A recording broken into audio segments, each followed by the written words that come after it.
As I told you guys yesterday, Donald Trump will not be stopping just at Venezuela. If you guys don't know, he just basically went into Venezuela, kidnapped their president, and brought them back to the United States and his wife back to the United States to be prosecuted and serve time in the United States the same way El Chapo is.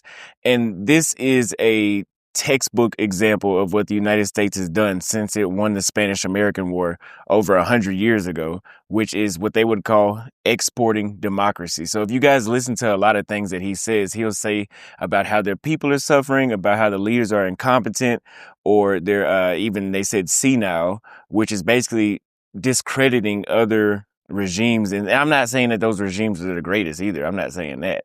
But I'm just saying that he's discrediting other regimes as a justification to go and infiltrate and do a regime change.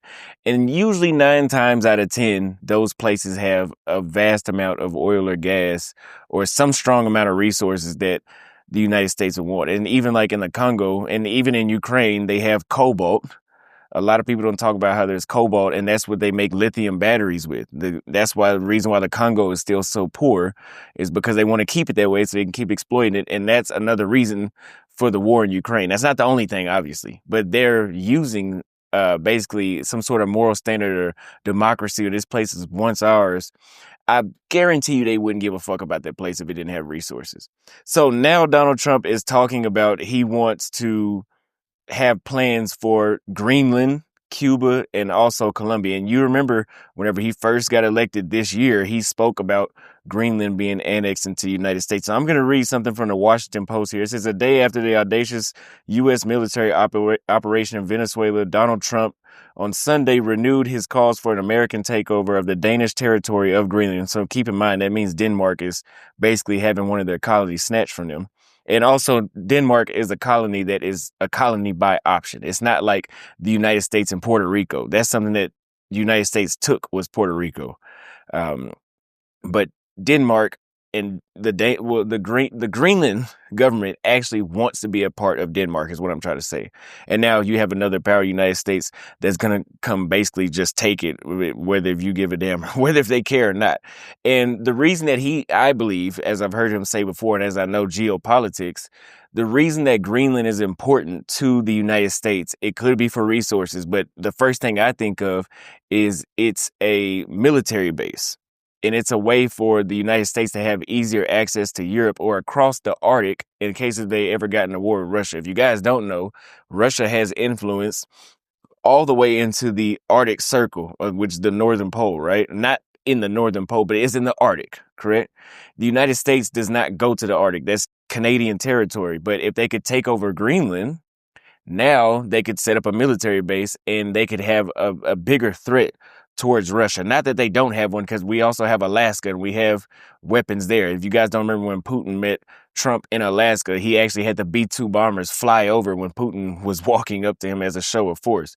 So he wants to do Greenland, it says, for the sake of U.S. security interests, as I said before, and he threatened military action on Colombia for the exact same thing, for facilitating the global sale of cocaine, while his top diplomat declared the communist government in Cuba in a lot of trouble.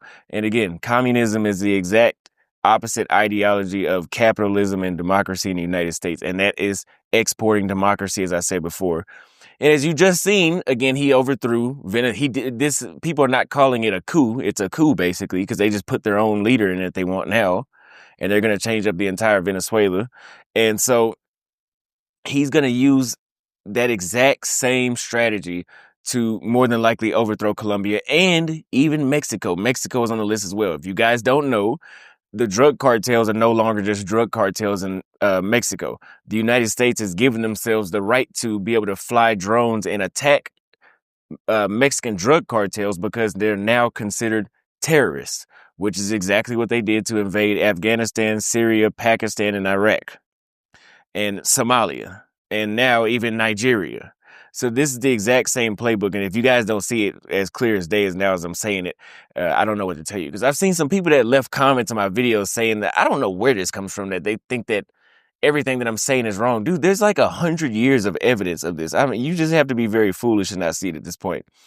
They furthermore say that the comments from Trump and Secretary of State Marco Rubio after the ouster of Venezuela's Nicolas Maduro underscore that the United States administration is serious about taking a more expansive role in the Western Hemisphere. And to add on further, the United States has done several coups in Bolivia many times. I think that's why the visa is so high for us to get in there. They don't really like us, and they shouldn't. They've also done coups in Paraguay. They've done a coup in the 70s in Chile. And again, I told you the current president of Brazil, which is Lula, was in the penitentiary of Brazil for a drug trafficking scandal. And I don't know how he got reelected as president, but he did. And so that is another way. I think we all know Latin America is like a very strong place for drug trafficking to go on. I mean, that's not even disputable. And so if he was able to successfully do this and have the backing of a lot of U.S. citizens, including Venezuelans from around the world, who's to say that this is not going to be able to take over the entire Latin America? I think it will, because we've seen stuff like that happen before. But back in the 70s and during the Cold War, it was just communism that they used as a justification point. And with thinly veiled threats, Trump is rallying hemispheric friends and foes alike, spurring a question around the globe: who's next? And he says it's so strategic right now. Greenland is covered up with Russian and Chinese ships all over the place. And that's what Trump told reporters as he flew back to Washington from his home in Mar-a-Lago. He says that we need Greenland from the standpoint of national security, as I said before, and Denmark is not going to be able to do it. I can agree with him on that about Denmark. And he was asked during an interview with the Atlantic earlier on Sunday what the U.S. military action in Venezuela could port in for Greenland. Trump replied, "They're going to have to view it themselves. I really don't know." So he's being vague once again. Now, Trump and his administration's national security strategy published last month laid out restoring American preeminence in the Western Hemisphere as a central guidepost for his second go-around in the White House. Trump has also pointed to the 19th century Monroe Doctrine. If you guys don't know what the Monroe Doctrine, to simplify it, just means, hey, this is basically a thing that we have to justify overthrowing the government of Colombia, overthrowing Panama's government, Guatemala. It's basically saying this shit that we're doing of going around exporting democracy and being the world police, essentially. That's basically the Monroe Doctrine. So it's just justification.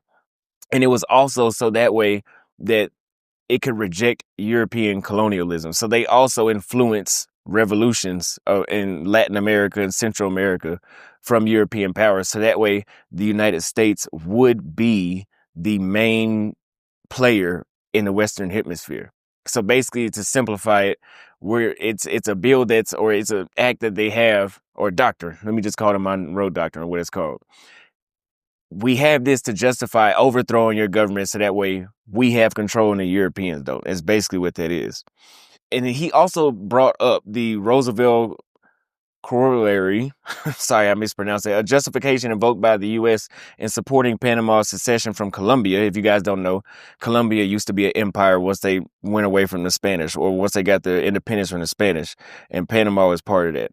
And this helped secure the Panama Canal Zone for the United States. So basically what they're saying is Roosevelt, when he had the Panama Canal built, use that same Monroe Doctrine type of strategy to say, hey, like, since you're in our area, we're going to overthrow it. You need to leave Colombia. But really, it's just about so they can build a big ditch connecting the Atlantic Ocean to the Pacific Ocean. Again, they don't do stuff like this unless they get some sort of financial gain. So anybody that's denying this is literally just denying facts and stuff that they taught us this stuff in history class when I was in 4th and 5th grade. So it's kind of hard to say otherwise. And I'm not saying he's wrong for what he's doing. I mean, it is wrong. I mean, to a certain degree. But he is putting America first, even if that means overthrowing other countries. And how does he say that? He's putting America first. Okay, well, fentanyl is killing Americans. That's true. But he claims Venezuela and Mexico have part in doing that, and China as well. So he's going to go extra lengths to overthrow their governments and disrupt what they got going on. Let me know what you think in the comments about that. So, yeah, that's basically what the Gulf of America now instead of the Gulf of Mexico. I don't think many countries actually recognize that. But now Trump has even equipped that some now refer to the 5th U.S. president's Foundation document as Monroe Doctrine, meaning that Monroe Doctrine, now he wants to include his name and call it the Monroe. Sounds something that sounds very believable coming from him. So the next section of this article on from the Washington Post is causing unease in Denmark. He says Saturday's dead of night operation, which when they went and captured Maduro, by U.S. forces in Caracas, and Trump's comments on Sunday heightened concerns in Denmark, which has jurisdiction over the vast mineral-rich island of Greenland. So there are minerals there as well, of course. And the Danish Prime Minister met Frankenstein, I believe is how you pronounce it, Fredrikstein, in a statement said that Trump has no right to annex, and they said that earlier this year before, and he has no right to annex their territory, which is true. I mean, nobody can just come through and annex Guam or Puerto Rico. I mean, but this is the United States. What are you going to do about it? That's basically the entire attitude the United States has with foreign diplomacy is, what are you going to do about it? That's why the United States will commit war crimes and they don't care about what the UN has to say, because they're one of the 5 members that make decisions. So what are you going to do about it?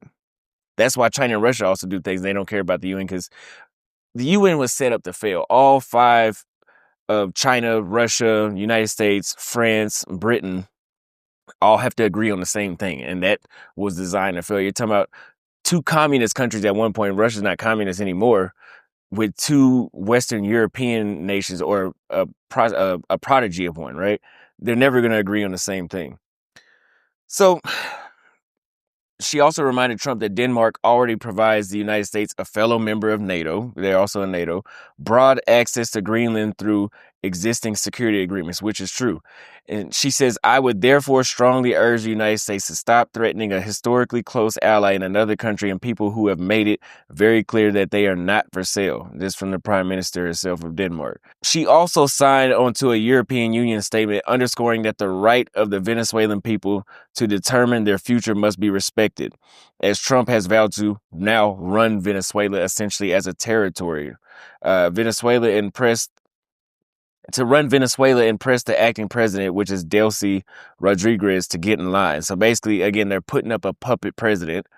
Again, I said this before. This has been done by China, by the Soviet Union, by many other places. This is basically a coup where they take out the leader that they don't like or the government that they don't like, and they put in who they do like.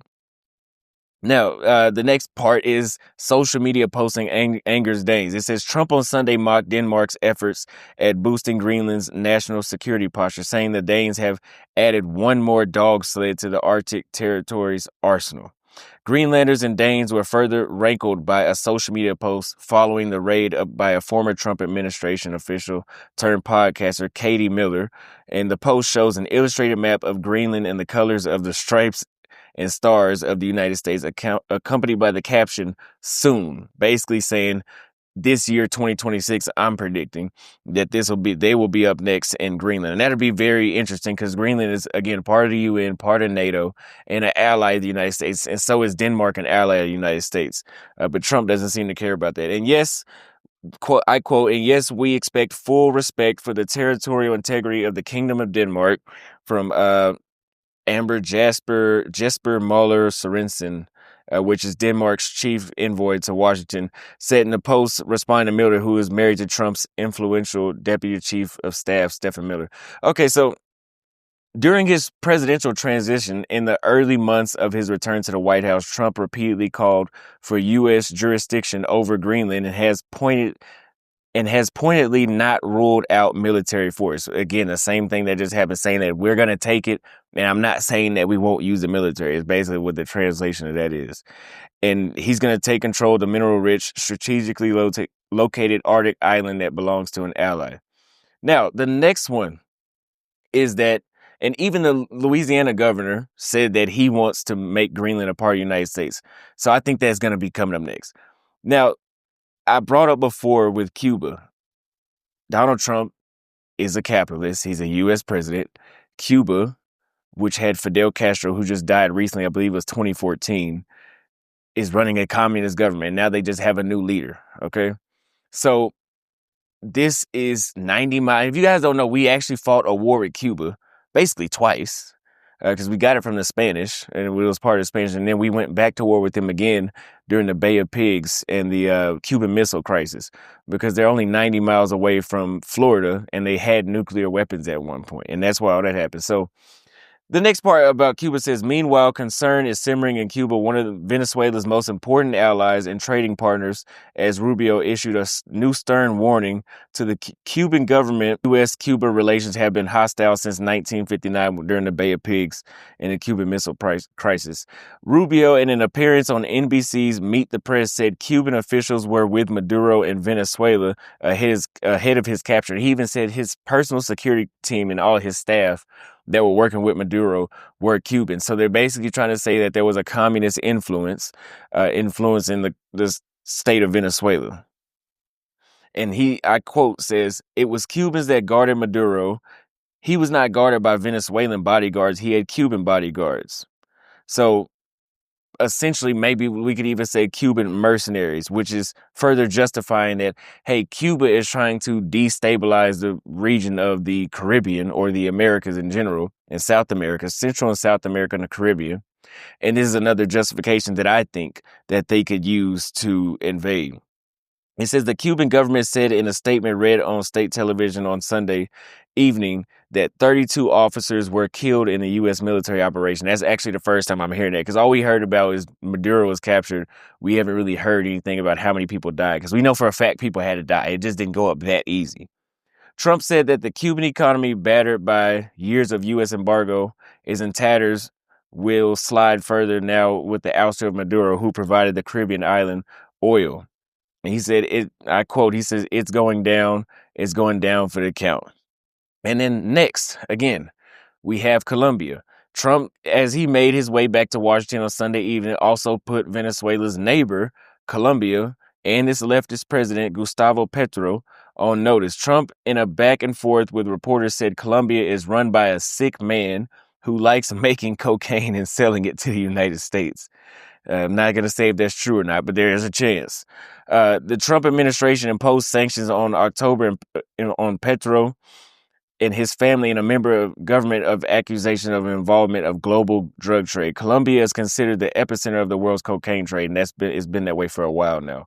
Trump began his months-long pressure campaign on Maduro by ordering dozens of lethal strikes on alleged drug smuggling boats, if you guys have seen that before, from Venezuela into the Caribbean. And he eventually expanded the operations to also targeted suspected vessels in the Eastern Pacific that came from Colombia. The U.S. in September also added Colombia, the top recipient of American assistance in the region, to a list of nations failing to cooperate in the drug war. The same thing he used for Maduro again. For the first time in almost 30 years, the designation led to slashing of U.S. assistance to the country, the same thing that he did to Africa. And so Trump says he's not going to be doing it for very long. He has cocaine mills and cocaine factories, and he's not going to be doing it. So that is what Trump said. He says, asked whether he might order the U.S. to conduct an operation against Colombia, Trump replied, it sounds good to me. Now, again, my personal take on the entire situation is that I think that Donald Trump is just doing exactly what the United States has been doing for decades in places like Grenada and places like Panama, Guatemala, Uruguay, Paraguay, Brazil, Chile, Bolivia, Peru. Those are just to name off a few, Nicaragua and Honduras. Those are just to name off, especially Nicaragua. Those are just to name off a few places that the United States has either directly military intervened in their coup, or they just destabilized that region or sent propaganda or something like that to cause a coup to come about in that country. And so for you guys that are expats living in other countries or people that are traveling, now that Donald Trump is doing this, yes, it is for the best financial interest of the United States. The economy will get better over time from him building it off of the other people's backs, essentially. And the United States will have even more security with places like Greenland. But if you're living in other countries, as I said earlier last year in April, Donald Trump doing all these things that he does makes it a lot harder for Americans to live in other countries peacefully. Because even socially, you never know if you could be ousted on the street or just there be unnecessary hostility. I know here in Namibia, whenever I go through the immigration, it is not really a pleasant experience. And they're not the fans of Trump right now either. I've even had one of them tell one of my friends I came here with that they intentionally, essentially fuck with Americans just because of the harsh policies that Donald Trump, and I'm not even gonna call them harsh, but the policy changes that he's had on the African continent. And they have, I think that even Namibia has more of a strategic ally with places like China. But they have a different form of government here. So the way how things are ran, it's not like in a place like West Africa or East Africa where they have a strong Western influence still. And they, especially West Africa, where they're essentially still under the chokehold of places like France. So just keep that in mind. If you guys are living abroad, like this may be the right time to get a residency and actually start solidifying yourself before they start putting more visa restrictions out on Americans. I know countries like, I believe it was Mali and Chad, stopped accepting they stopped accepting Americans to visit those countries.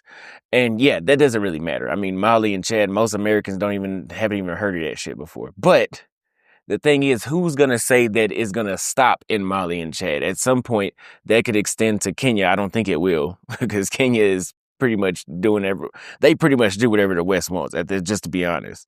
But who's going to say Ghana is going to follow behind that, or Sierra Leone or Senegal? So let me know what you guys think in the comments. And if you enjoyed that video, make sure you give it a like. And if you would like to see these stories in your email weekly to stay updated on geopolitics, make sure you click the link in the first pinned comment.